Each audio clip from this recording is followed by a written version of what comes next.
খাসির মাংসের দোকানে হঠাৎ হানা বিজেপি নেতৃত্বের। রবিবার ইসলামপুর শহরের বিভিন্ন এলাকায় অভিযান চালায় বিজেপির নগর মণ্ডল সভাপতি তথা ইসলামপুর বিধানসভার বিজেপি প্রার্থী চিত্রজিৎ রায়। ইসলামপুর শহর মণ্ডলের সহসভাপতি প্রকাশ পাল সহ অন্যান্য বিজেপি নেতৃত্ব ও কর্মী। এদিন বিজেপি নেতৃত্বরা দাবি করেন বিভিন্ন খাসির মাংসের দোকানে চড়া দামে খাসির মাংসের নাম করে অবৈধভাবে ছাগল বিক্রি করছে দোকানদারেরা। এদিন শহরের বিভিন্ন এলাকায় থাকা দোকানে অভিযান চালায় তারা এবং তার পাশাপাশি সাধারণ মানুষকে সতর্ক করেন। বিজেপি নেতৃত্বরা জানান তারা প্রশাসনকে সমস্ত বিষয় জানাবেন, তবে এখন দেখার বিষয় বিজেপির এই অভিযানের পর মাংসের দোকানের ছবি বদলায় কিনা। Bureau report, big news Bangla. আপনারা মাংসের দোকানে অভিযান চালিয়েছেন, কি বলবেন? দেখুন, অভিযোগ অনেকদিন আগের থেকে ছিল, আজকে আমরা নিজেরাই গিয়েছিলাম। সত্যি যেটা দেখতে পেলাম যে প্রত্যেকটি খাসির দোকানে যারা খাসির মাংস বলে বিক্রি করছে সেখানে দেখছি ছাগলের মাংস বিক্রি করছে। গোনা ক্ষুদিরামপল্লী দুটো দোকান বাদ দিয়ে বাকি সমস্ত দোকানে আমরা দেখতে পেলাম যে অধিকাংশই ছাগলের মাংস। মানে যদি থাকে 10টা খাসির মাংস যদি ঝুলিয়ে রাখে তার মধ্যে দেখা যাচ্ছে যে 7টায় ছাগলের মাংস, 2টা মাত্র খাসির মাংস। এবং রেট কিন্তু খাসির মাংসের রেটে নিচ্ছে 1000 টাকা নিচ্ছে, 1200 টাকা নিচ্ছে, 1100 টাকা নিচ্ছে, কিন্তু খাওয়াচ্ছে ছাগলের মাংস। এটাই যখন আমরা অভিযোগ ছিল, যখন দেখতে গেলাম সত্যি মানে ভয়ানক পরিস্থিতি হয়েছে ইসলামপুরে।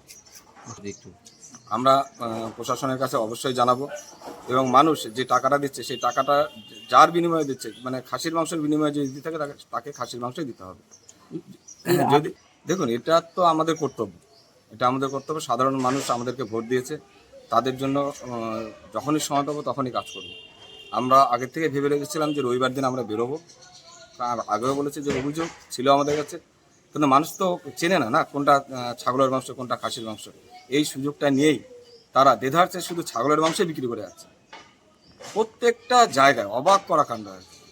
এবং যখন চ্যালেঞ্জ করছি তারা কিন্তু চ্যালেঞ্জ করছে না। আমরা বলছি আপনি চ্যালেঞ্জ করুন যে এটা খাসির মাংস না ছাগলের মাংস, তখন দোকানদার কিন্তু চুপ হয়ে যাচ্ছে। এবং তারা বলেছে যে আমরা করবো না, ঠিক আছে আমরা দেখছি, কিন্তু আমরা প্রশাসনকে বিষয়টা জানাবো। বিষয়টা দেখুন, আপনিও ইসলামপুর সাধারণ নাগরিক, আমিও সাধারণ নাগরিক। এই সাধারণ নাগরিকের স্বার্থে এবং যারা আমিষ ভোজী, যারা মাংস খেতে পছন্দ করেন, তাদের স্বার্থে আমাদের একটা অভিযান ছিল। বিগত বছর ধরে আমরা ইসলামপুরের বুকে দেখে এসেছি মাংসের যে খাসির মাংসের দাম প্রচণ্ড হাইক।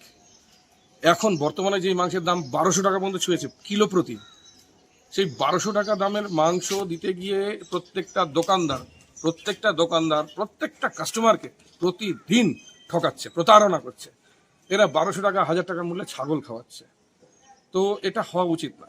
ইসলামপুরে এই নিয়ে ইসলামপুর পৌরপিতা বা ক্রেতা সুরক্ষা বা নাগরিক সুরক্ষা যে দপ্তরগুলো রয়েছে তারা উদাসীন। তো সেই বিষয়ে আজকে আমাদের একটা অভিযান ছিল। আমরা ইসলামপুরের বিভিন্ন প্রান্তের বিভিন্ন জায়গার আমরা খাসির মাংসের দোকানগুলোতে গেছিলাম। তাদের প্রত্যেকটা দোকানে আমরা ছাগলের মাংস পেয়েছি এবং র্যান্ডাম তারা ছাগলই কেটে যাচ্ছে।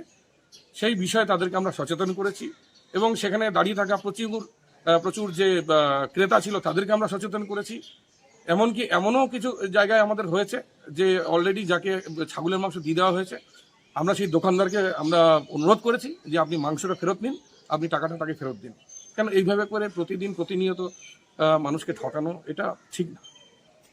আমরা চাইছি ইসলামপুর শহর প্রশাসন, পৌরপিতা বা ক্রেতা সুরক্ষা যে দপ্তর রয়েছে বা খাদ্য সুরক্ষা যে দপ্তর রয়েছে, তারা এই বিষয়ে অভিযানটা চালানো উচিত। কেন মানুষ একটা ন্যায্য মূল্য দেবে, সে যে অর্থটা উপার্জন করছে সেও তো কষ্ট করে উপার্জন করছে। সুতরাং তার কষ্টের উপার্জিত অর্থ এইভাবে করে দোকানদারের কাছে গিয়ে ঠকে যাবে, এটা ঠিক নয়, এটা হওয়া উচিত না, এটা কাম্য নয় আজকের এই আধুনিক সমাজে। আমার নাম প্রকাশ পাল, আমি ইসলামপুর ভারতীয় জনতা পার্টির সহসভাপতি পদে আছি।